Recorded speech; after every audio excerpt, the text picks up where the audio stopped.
כל חיי הם רדפו אותי, עינו אותי והשפילו אותי. אני עדיין מרטיב בביתה בגלל זה. כל חיי אני ברחתי והסתתרתי, אבל לא עוד.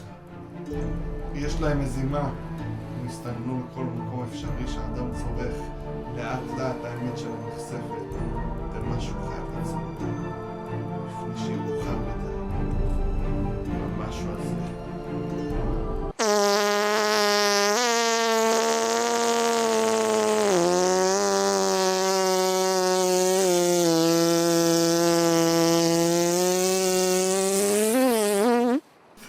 סליחה, מה שבאתי להגיד, שהמשהו הזה, זה אני.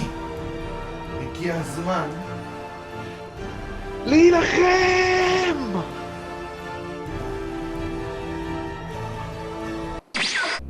הנה אתה, סוף כל סוף אנחנו נפגשים. ניקולס קייג'.